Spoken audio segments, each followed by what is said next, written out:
Okay, so I think we are ready to get rocking and rolling here. Happy New Year, everybody. Thank you so much for coming. I'm so excited about this session this morning. So we have two guests with us, Julia and Stephen. Both of them I met while I worked at Sabre, and they have since moved on. And both of them share the strategic and the futuristic strengths. So you guys can all see my screen, yes? Okay, Yep. so you can see, you guys, when I'm just got your top 5 strengths selected, the only overlap here is the 2 strategic, 2 futuristic. Everything else is singular.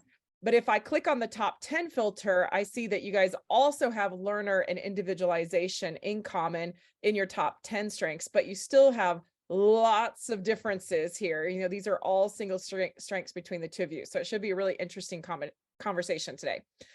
So to start, what we're going to do is have Julia introduce herself. Julia, you can just tell us, you know, what kind of degree you got in school, where you started, where you went with that, you know, the quick journey to where you're at today, what you're doing, what you're most passionate about, anything you want to share with the team. It's just an opportunity for us to get to know you. And then Stephen, you can introduce yourself as well. So Julia, you're up first, chica. All right. Wow, you're gonna let me talk. Brandy knows me. I'm a talker.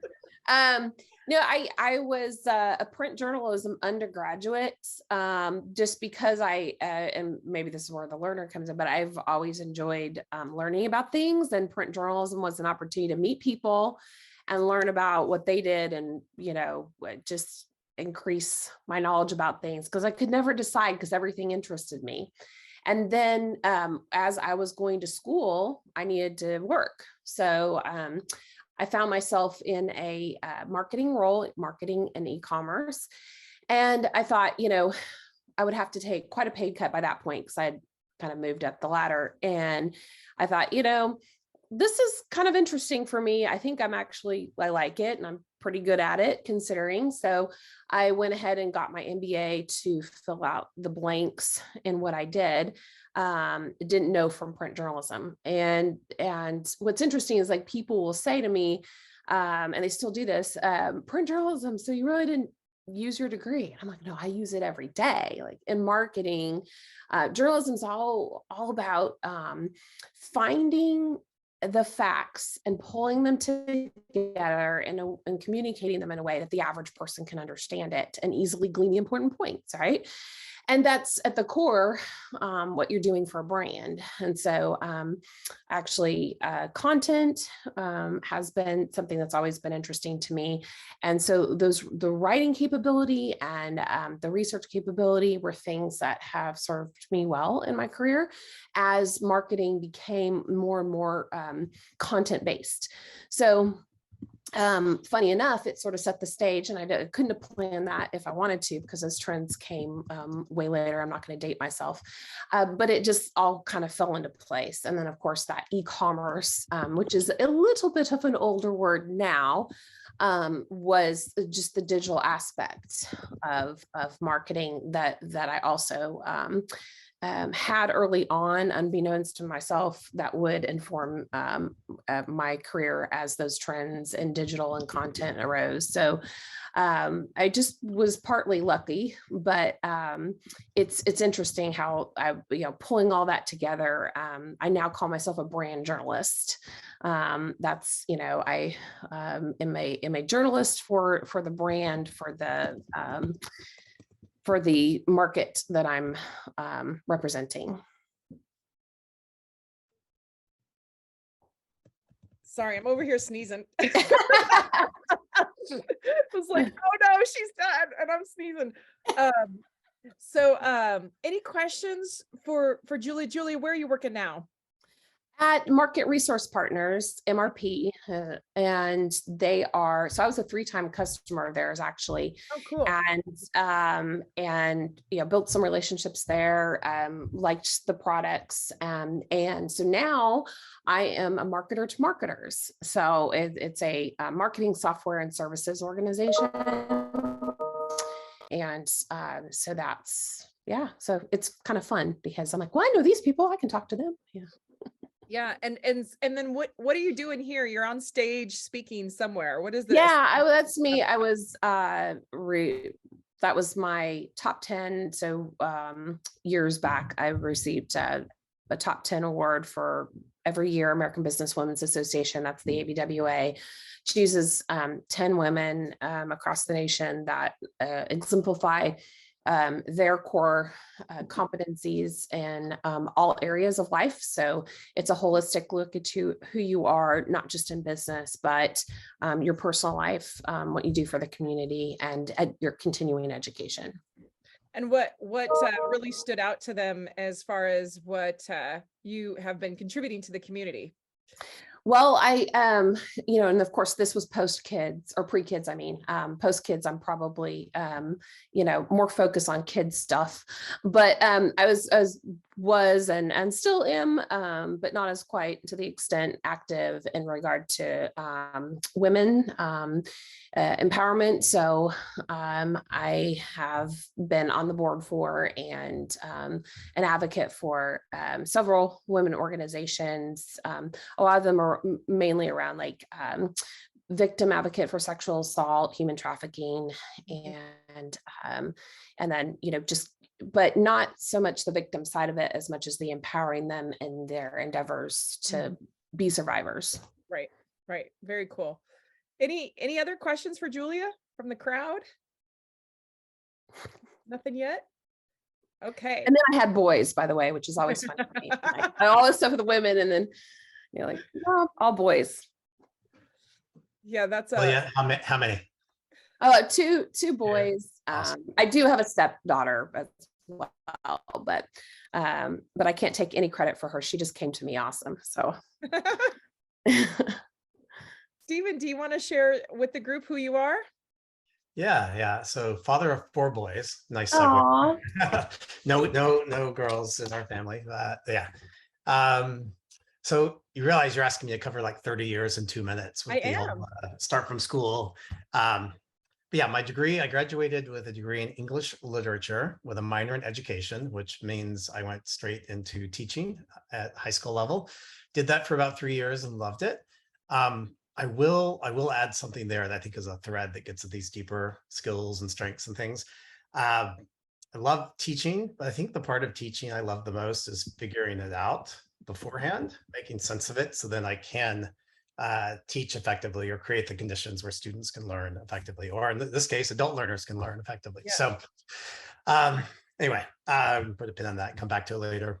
I didn't stick with teaching very long. Through a weird series of events, I ended up joining a .com startup in the late 90s. And so I got into design. I don't know, I think that kind of set the path for what I've done ever since. Being employee number 1 at a startup, I think kind of shapes your career in some ways, where I don't know that I would have ever described myself as entrepreneurial. And yet there I was, and numerous choices later, I'd always choose the riskier, more exciting option, even when I had a family to support, right? My experience includes things like startups, includes things like enterprise companies like Sabre, where you mentioned earlier, consulting, both as part of a team and on my own for a while. So mostly in the technology industry. My focus is more on design. I don't know if I skipped that part, but design and all the many flavors that include. So everything from the early days doing web design and UI design to product strategy and I would say over the last 7 or 8 years, I've been doing a lot more people strategy and people coaching, even though I'm not in an HR role and not in a learning and development role. I spend a lot more of my time designing the conditions in which other people can design and ship great products. And that transition, I think, started happening in around 2015. I was working at a startup and had been there for a couple of years. And I don't know, I just learned a lot about stepping back and not being the hero or the problem solver and actually helping others step up and be those heroes. And so I started seeing a new role for me as a designer, which is to design the conditions for other people to be amazing and do amazing things. So that was part of my growth. And that led to some interesting places where for a couple of years, I was doing training on something not related to design directly, which was a self-awareness training with a group out of Northern California. Would love to do more of that, but I keep getting pulled back into design roles, which is cool. And that leads me to where I've been for the last 2 years, which is an absolutely a phenomenal job. I work at Mural. We focus on creating collaborative intelligence and the conditions for collaboration. So it's this nice intersection of everything I love about in terms of bringing humans together to do amazing things, designing the products or the scaffolding that support that, visual thinking every day, which is something I also value. And this is a great segue back to the strengths stuff. Strengths Finder. I work in the new ventures team. So, my top strength is Futurist, and we work every day on the new products that might ship this year or next year. So it's absolutely a perfect fit on multiple dimensions. Has anyone on the call ever used Mural before? I haven't, but I absolutely wrote that down and was going to look it up. So. Anybody? Yeah. I personally have used Mural and I absolutely love it. I would spend all day, every day in it, learning how to use it, learning how to leverage it if I had time to do that, because it's really a company that has enabled collaborative work through digital means, and it allows you to be creative and do all kinds of things that we always want to do as we are creating documents and PowerPoints and working together and trying to get people in the right groups. And it's a completely phenomenal tool to be able to sit there and work in almost like a workshop format, I would call it, collaboratively when you're remote with other teams. So if you haven't ever used it and you have a need for that, please check it out. It's a really interesting tool. All right, so let's go back to the strengths. Okay, so let's flip over to Julia and just look at her strengths for a second. You heard, as Julia described, her input function primarily. Julia, help us understand how the strategic and the woo and the futuristic and the individualization have all played into the various roles that you've had, and what's been the most fun for those strengths that you've gotten to do? Oh, well, I think everything's fun, so that's hard, but Yeah. no, and that's I think that's the biggest thing that served my career well, honestly, is just the since I am interested in people and learning, I feel like I can make anything interesting. So we used to joke at Thomson Reuters that if you can make tax and accounting software sexy, you're good at marketing. If you can, people with Apple products, man, they got it easy, right? Yeah. Everybody wants to do tech, right? But anyway, so but I think that I have, because of the strategic and the input together specifically, the ability to find and see patterns quicker than maybe some people. And because of that serves you well, I think anyway, but definitely in marketing, because you can tell, it's important to tell very quickly whether what you're doing is resonating. And if not, why or why not, and then what to do, to pivot. So I enjoy, because I enjoy collecting the information and analyzing it. There have been times when I've looked at something and I don't know, things just tend to jump off the paper to me, and I'll say, well, that's the reason why. And because it's not always like this 1 to 1 equals 2 in marketing. Sometimes you have to really go with your gut. It's a very much a mixture of art and science. So, that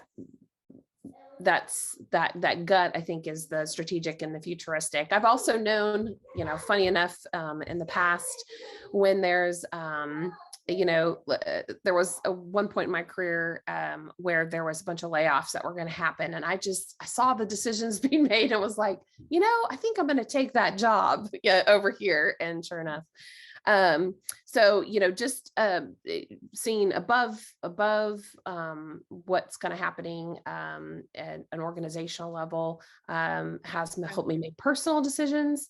And then, of course, in the actual application of what I do for marketing. I don't know if that it does, helps. and we can see those big picture directive strengths right up front. You have 3 of them. Highly collaborative strengths, you have 3 in that category.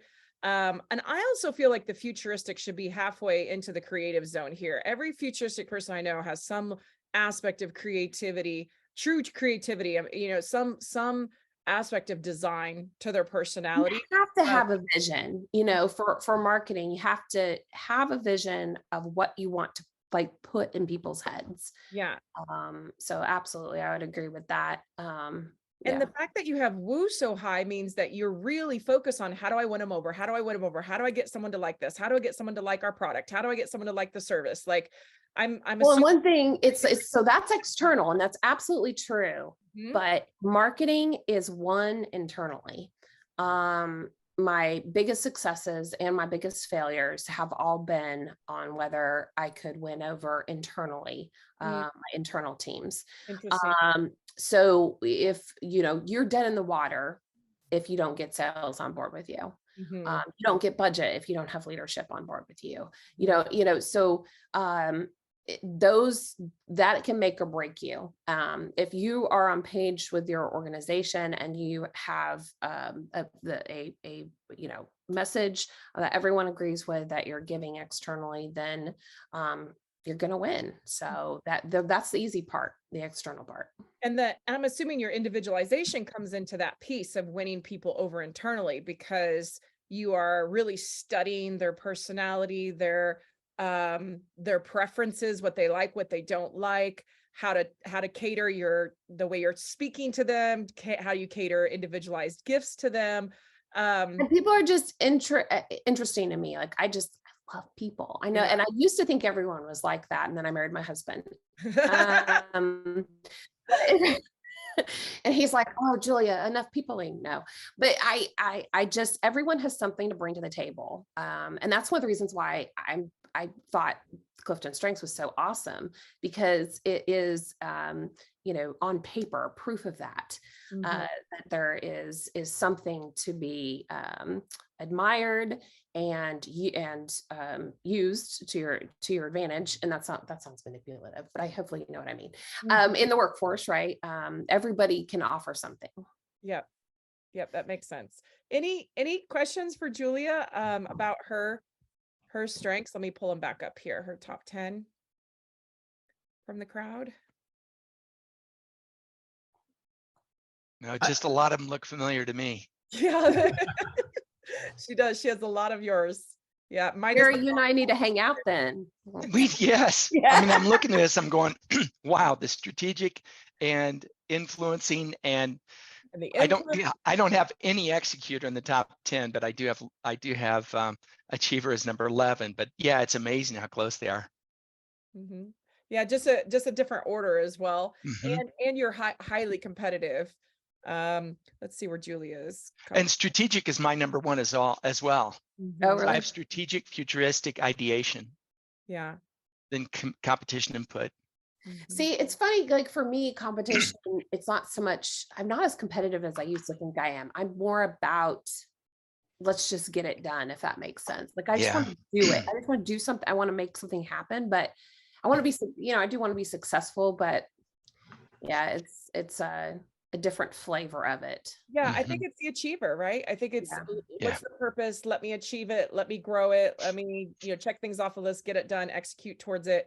But you don't really care about what someone else is doing next to you, where the competition is really motivated by who's next to me and what are they doing? Because where's the scoreboard? Yeah, I want to be number 1. I want to beat them. Yeah. I don't see your competition. Oh, there it is, 20. Got it. Number 20.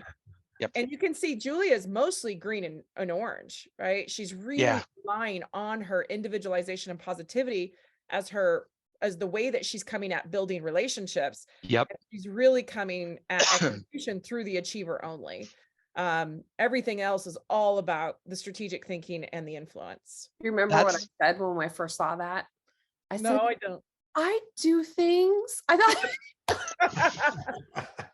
like, it looks like I do nothing, you know. No, absolutely. You just come Yeah. at it. It was one just way. funny because Yeah. you're like, no, that's not what this is saying. Yeah, actually having achiever in top 6 means you probably get a lot done. It's just that you only come at it with making those lists and checking those lists off. That's Right. your driving forces. And we're going, okay, what is she achieving? She's achieving strategy. She's going after and achieving research and information. She's going out there and achieving winning people over. She's achieving the dream and the visions of her futuristic. She's achieving, you know, relationship building through individualization and the creation of really good, high performing teams through the individualization. You're achieving communication or learning. So those are your focuses from an execution standpoint. That's what you're really going to get done. I have a question for Julia. Do you ever face a tension between looking at futurist as number 4, a tension between what is, what could be, what if, and what is present, current? Because that's like, I've looked at going down paths of things sort of like journalistic, things sort of like journalism where it's all about analysis and finding the pattern, all that. And where I get tripped up personally is like, I always want to run ahead to how it could be better, or how it could be different. And I can't be in the moment. So much so that like, if someone asked me to take notes, like that was a bad request. Don't do that, because I'm going to start putting what if, and I have to put me thoughts, right? Yeah. So if there's a tension between the what if, what could be, and then the present, what is in the moment in your role. Yeah, no, that's good. I just side note on the journalism thing. I always had to bring a recorder because for that reason, like I just get into the person. But for me, since it's the focus on the people, maybe that grounds me a little bit more in the moment, because I'm what do they need now?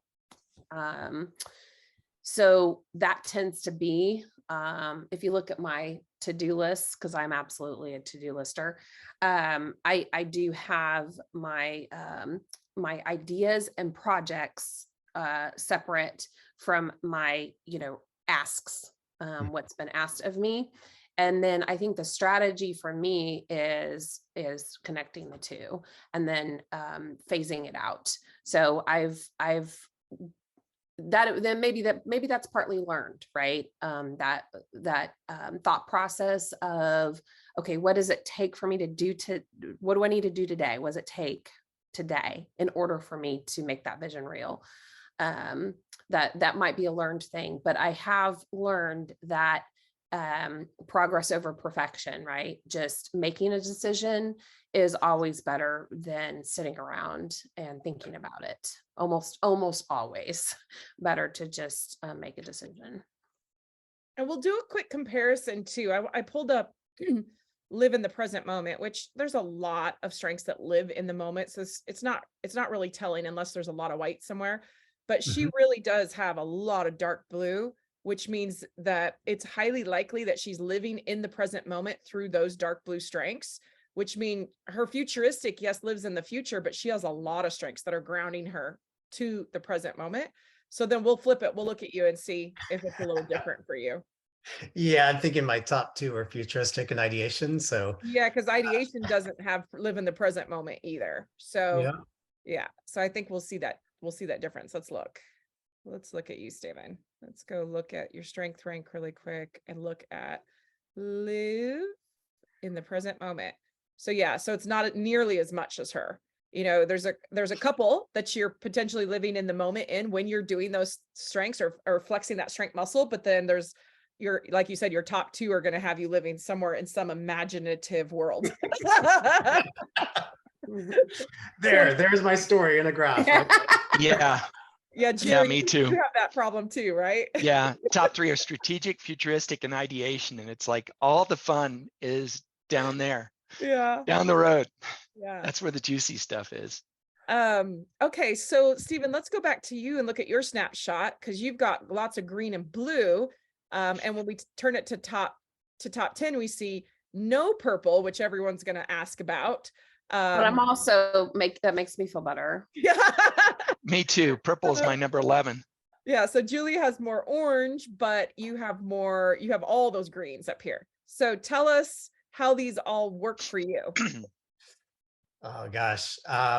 So professionally, I definitely like love creating, making things. And I've been into roles like early stage startups, or, I've written a couple of books or self-published a card deck. So there's definitely that. You talk about futurists should be more creative focused. And I was like, yeah, I connect with that. And ideation is highly creative. It is in the creative zone for sure. Yeah, very, very creative. So I love creating, bringing things into being. It's one thing if it's just something I'm doing on my own, that it's a lot easier to talk about. When you bring it into a team setting, I was thinking about this, Julia, as you talked about woo. I think my corollary to woo would be the relator and the connectedness. And I think what I've learned over time is in team settings, rather than try to woo them or influence them, I would rather work and learn together so that when I'm out of the room and not there, they're championing the ideas that we all came up with together.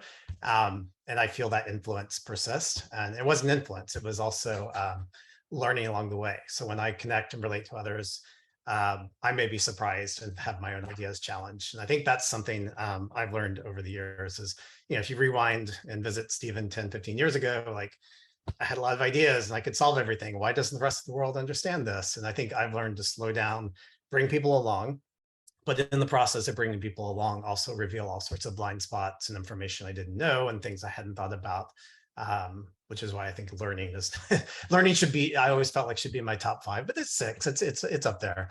That learning like feeds into that as well. But yeah, no execution. Let's pause on that piece that you said. I'd like to just hone in on that for everybody's benefit here, because I get a lot of questions around this, around the positioning of the strengths. So the way you can think about this is if you had a very narrow single moment and you had to choose whether you were going to sit there and dream about the future or whether you were going to sit there and learn something new, most likely you're going to choose the higher strength in the hierarchy. And if you're going to go, if I had to choose in that moment, without any circumstances around it, you just have to choose, and this is what you'll see children do, right? They're 6 years old and you're sitting there dreaming and thinking about ideas and designing, and you're doing that first rather than learning what the teacher is trying to teach in that moment, because that's your natural tendency. And so that's what sets the precedence of the strength order, is what will you choose to do naturally, organically, if you haven't matured yet and made a conscious decision about what you need to engage at that time. Does that make sense? That makes sense. Yeah. Yeah. So the order is probably right if you look at it that way, because then you get to go, yeah, my strategic, is firing probably more than the learner, even though the learner is high. And the other thing we have to take into consideration here is intensifications. So for example, when you have futuristic and strategic, like both of you do, those are not normal futuristic and strategics. They are intensified futuristic and strategic, because when you get a pairing like that, that's in both the first zone, they intensify each other, right? Because you're coming at this directive zone 2 different ways. You are seeing the vision, looking 5, 10, 15, 20 years down the road, but you're also thinking through the what if scenarios on how to get there, how to navigate the path to get there. So you're coming at the same thing 2 different ways, which makes it very, very powerful. Okay, no purple. Tell us about that. How's that work out for you? No, so on one hand, I was like, well, I make stuff, but it's hard. Like I have far more ideas and open loops than I do closed. And the whole idea of like just singularly focus on one thing at the exclusion of all others, just I still haven't matured to be able to do that. So and you got a maximizer on there, and although it's not purple, like you have a desire to make things bigger and better, right? So yeah, maybe that drives I think focus is right here, is what he was describing, that singular focus of zeroing in on something. That's clear down here at 21. Yeah, I struggle with that. But I do make, but it is interesting. I was just reflecting on something that happened a couple months ago. So we're doing virtual reality explorations at work, and I'm not directly on that team, but I was helping out. And what we're working on specifically are ways to bring facilitation activities into an immersive experience into VR. And I have all sorts of crazy ideas, and based mostly on experience facilitating, leading workshops and things like that, and a little bit on curiosity and knowing the possibilities of VR. So for me on that team, I jumped in and spent a couple of days just throwing out like dozens of ideas. So you could do this or this or this idea from this thing. And, there's a book that uses a lot of whole body activities. So I was like, oh gosh, half of these activities lend themselves well to VR because it's all about the body and space. And so I threw out all these ideas. It was like 48 hours of my time. It wasn't a lot. And then it was several weeks of work by the rest of the team, bringing some of those ideas to life, prioritizing, doing those things. And the reason I'm bringing this up is, a month or two later, when this was a big success, it was an external event. I was included in the thank yous, and it meant a lot to me to be included. But then I was like, but I didn't make anything, or I wasn't in the, Horizon World building stuff. I wasn't, creating in that way. But when I was digging up the strengths stuff, I was like, actually, that was playing directly to my strengths, and I helped out that team in a way that they needed. And even though it was a small sliver of time, it was an ingredient, right? It was an ingredient in the recipe they needed. And I'm like, wow, if I could get paid to do that kind of work every day, I would be, on cloud nine, right? And it's like, is that really working? And it's like, if you're playing to your strengths, does it feel like you're not working? It's kind of that idea popped in. And I think that is the thing we have to get over, is that we can get paid to do the things we love. Most people will sit in a deeper down in their strengths when they do their job, because they just think they have to work hard to get paid. But the minute that you flip that and go, no, I can actually do what I love all day long, every day, and get paid for it, and be excellent, right? Be the best at this particular thing, is when we start to hit that euphoric moment of, oh, this is a reality. We can do this. Did you go through the design thinking certification? Where and when? I've been through a number of design thinking programs over the years. Is Jay still on? He's the one who introduced me. Yeah. Jay, what's the design thinking that Saber went through? We might have lost him. Anyway, well, if you've done them, then you've done them, right? Where you get to facilitate those groups and bring out all their ideas and help them design them. And then all of a sudden at the end, they have some actual proposals to take to the company on how to improve it, or how to design products differently, or whatever. That just sounds like that's a key area for you, is to do that type of facilitation. Oh yeah, I love it. Yeah. Any questions for Stephen so far? Yes. Hey, Stephen, with ideation up this far, I want to see if somebody else deals with what I do. Do you, like, love may not be the word, but treasure your ideas? It's like, oh my gosh, and just this. Do you feel like that about them? Yeah, I do. Okay. Yeah, do you catalog them? Do you save them anywhere? Yeah. What it popped in my head right away is I have the ratio of published post to like things I've captured but never published because I didn't quite finish them. Like it's like 100 to 1, right? So every post you read on Medium or something, it's like there's 100 that haven't been published. And I was going through and like some things I didn't touch like a year or two ago. I'm like, why didn't I get these out to the world? Like, what's holding me back? But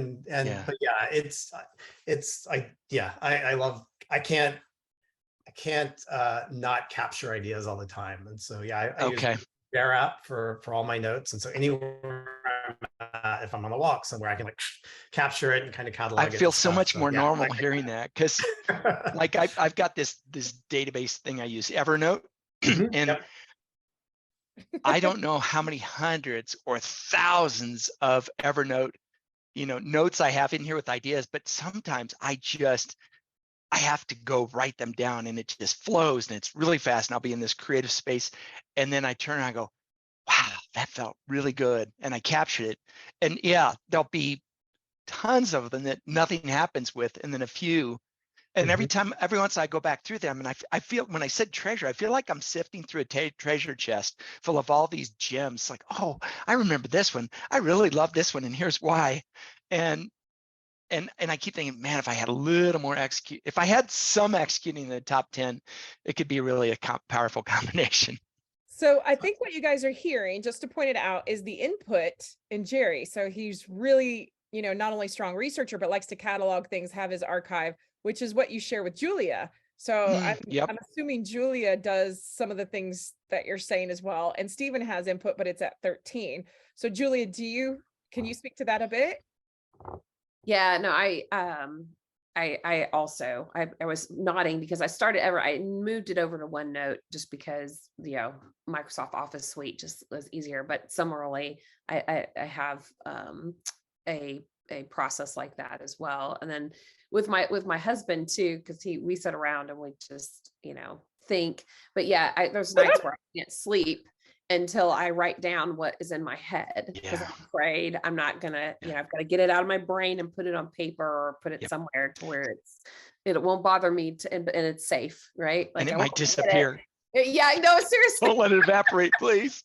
Because it's happened, you know, where I'm like, it was in a brilliant place last night and I don't know what happened to it. Yeah.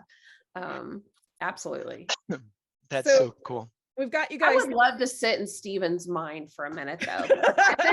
I bet that he has, like if I sat down with him and I wanted to brainstorm on a marketing campaign, I bet, you know, I don't know. That's the kind of thing, like you need people like that to sit and help with the churn, you know, to make it something great. So I bet you'd be a good marketer. And they say ideation is good at marketing. Yeah. Mm-hmm. And that's why, because it takes several, you know, like I said, several rounds of an idea just to, you know, we sit there on our team a lot and go over and over ideas. And if you don't have somebody to, I don't know, take you in a different direction every once in a while, it's not as productive. So it's good to have thinkers. And then the strategic with that helps you figure out which is going to be the best one to get where you want to go. Right. Yeah, that's cool. Well, and the connectedness. So he was saying, you know, having all the different people, like he is somehow working that room to make everyone else do what he's doing, right? Yeah, so let's talk about the connectedness, because you can see on the screen that his connectedness is a little bit abnormal in this group of people. So the connectedness piece has a couple different facets. It is one, looking at individual action and how that contributes to the overall bigger picture, because what it's doing is saying we are all connected. So if this lever moves, it affects these other things over here. It's a very economic focused strength. And it also loves to connect with people. So I like to connect with this type of person and this type of person, this one. And like, there's no barrier to connecting to a human. A human is a human that is connected to the bigger picture. So they're important, and they're important enough to find a way to connect with that person.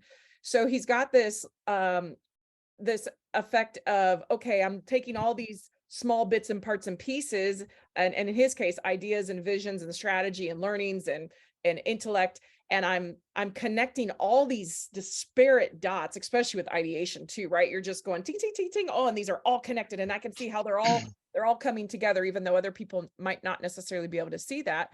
And then he's able to connect with humans, to connect to that architecture that he has in his brain, and bring everybody together in a community. Connectedness, people really care about sense of community, and then tying back what every individual is doing in that community and how that ties to the overall big picture. So that's a little bit different than the relator or the individualization that's popping up on the screen. Anything to add to that, Stephen? Yeah, I was going to say, so I mentioned I'm in the new ventures group at Mural, which is at this point somewhat removed from the mothership, if you will.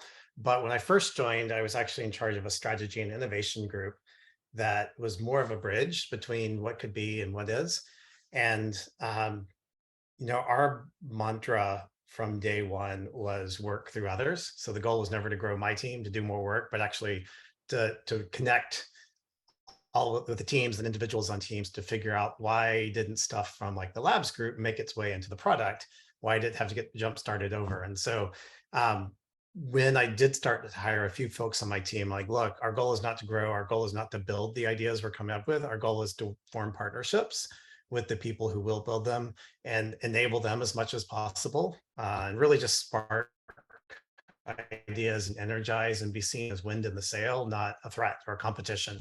And so that connectedness, I think it came about just from, I've been in enough environments where, a small group of people gets pulled aside to work on the exciting new stuff. And that was something I didn't want to repeat or see happen again. I'm like, look, everyone contributes to innovation and a culture of innovation. So everyone needs to see their part in both what's happening now, but also what's going to happen in the, coming horizons. And so I think that definitely plays its that's where that connectedness among ideas and possibilities shows up. And as a very literal, explicit example of this, one of the projects that I kicked off, unfortunately, someone else took it over and ran with it later on, a better executor. One of the projects I kicked off was redesigning the information architecture of all of Mural, all of our product and product pages, which, as you would imagine, touches nearly every team. And so I took my first stab at like the things I was aware of, but then over the, at that time, like 9 months, 12 months I'd been there, I know from various conversations what different people were working on. So I, use the whole, parts of the elephant, we're all touching parts of the elephant metaphor. And I literally drew a circle saying, here's our future IA, but all of you see parts of it. And I put in, chats or pre-recorded videos or looms or things where specific individuals had shared stuff that I was like, oh yeah, you need to contribute because you had this idea around X, and you need to contribute because you had this idea around Y. So when people joined, there were 20 people who I had called out by name, or teams I'd called out by name and said, you need to contribute this because of this specific thing and other stuff I'm not aware of. And then I left slots open for another 20 people. I'm like, hey, spread this wide and far. Everyone's going to be impacted by this. So everyone needs to know what's going on and be able to contribute their perspective. So it was quite literally like, I want to see those connections and I want to see those perspectives. Make it happen. Go. So, yeah. That's amazing. Anybody see anything else to bring up, chat about, anything in the top? Anyway, I'll scroll down here to the bottom here in just a second. We've got Maximizer kind of popping out. Jerry's got it at 14. Steven's got it at 10. We've got Activator with Jerry and Julia. Communication is 7 for both of us. Analytical looks a little bit different too, Steven. It looks like, oh, Julia's got it at 12. Yeah, so kind of similar. Let's see if anybody's got the bottom stuff. So, competition is clear down here. Who's this? That's okay, but that makes sense because connectedness and competition are usually completely opposite. Here's Jerry's connectedness is at 21 while his competition is extremely high, because connectedness is, we all have a part to play. It's very communal. It's very, everybody's contribution matters, where the competition is let's compete and let's elevate each other through performance. There's got to be a winner and a loser to inform us of where we are from a performance standpoint. So just a different way of coming at it. And Julia's competition is low as well. What else do we see? Do we see any? Oh, harmony. All 3 is in the bottom, right? So what's the opposite of harmony? Let's see if the team is learning. Does anybody remember what's the opposite of harmony?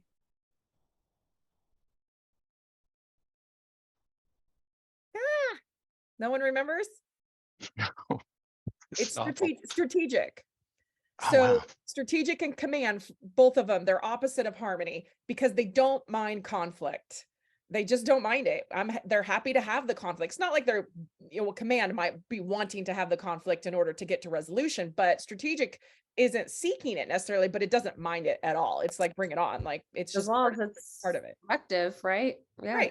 Right. Where harmony will be like, that feels awful, right? They're very collaborative and very peaceful and accommodating. And, that high amount of conflict is very uncomfortable for the harmonic people. What else do we see? We see consistency down here at the bottom for y'all. So ideation is opposite of consistency. It's, that abstract thought where the consistency is very logical. Logical. a friend shared with me years ago that I latched onto immediately.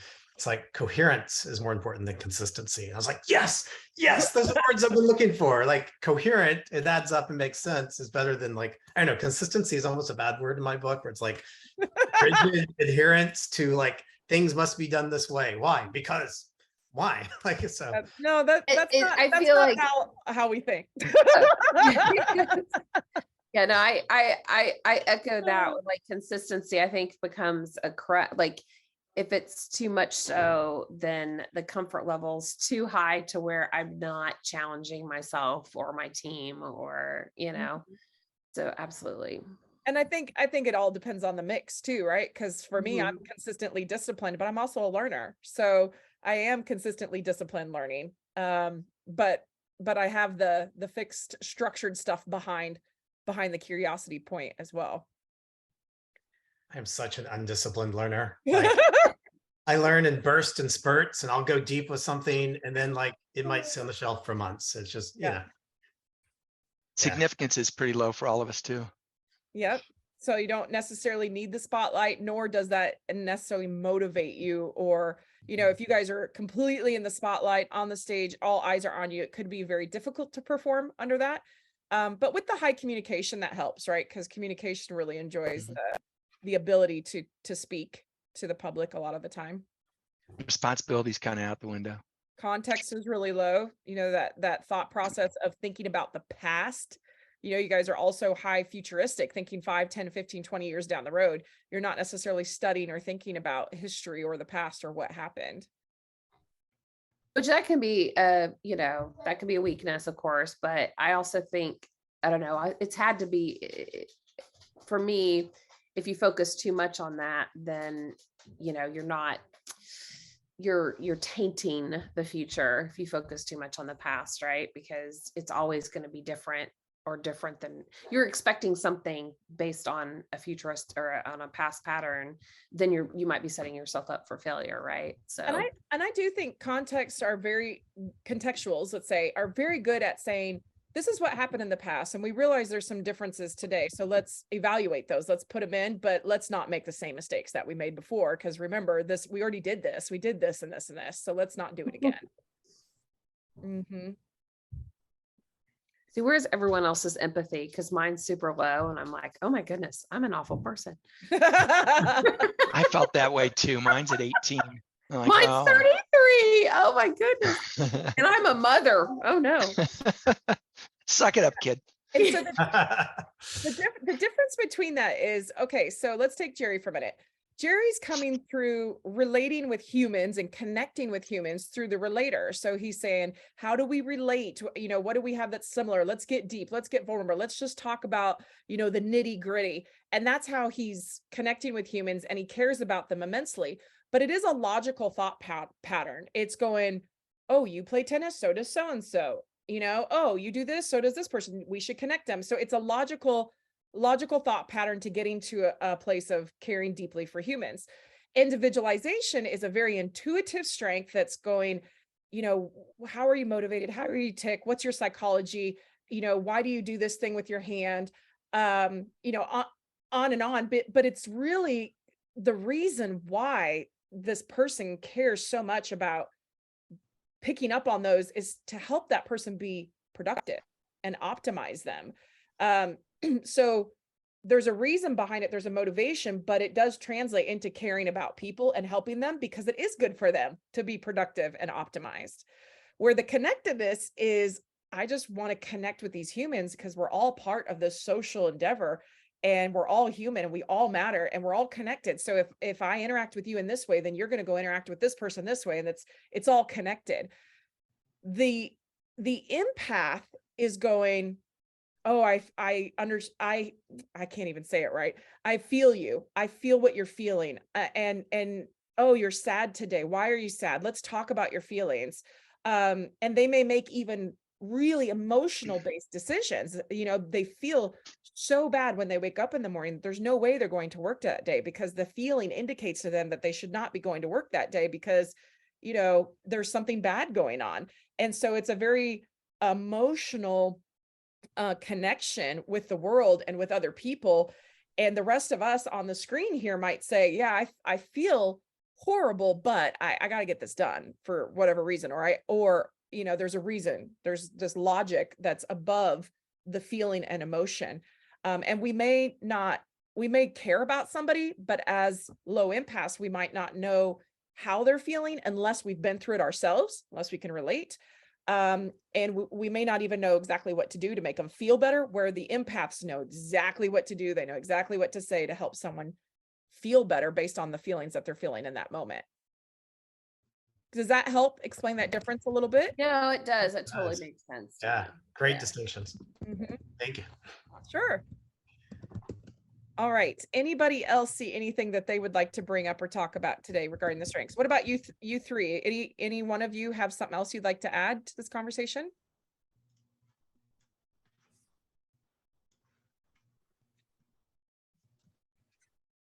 No? I have a question about it real quick, Brandy. Yeah. On Stephen's strength rank, top 10, if you go down to the bottom in the strength zones, I didn't see ideation under creates. For Stephen? Yeah. It's right here. Okay, I missed it then last time. Cool. Yeah. All right. Yeah, super creative. Yeah, I was gonna say. Futuristic should be over there too, to some degree. It's both, right? It's creative, and then it's also directing and leading through that creativity.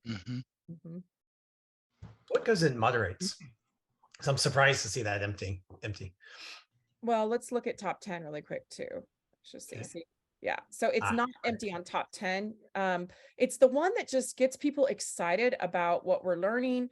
It gets them collaborating and working together.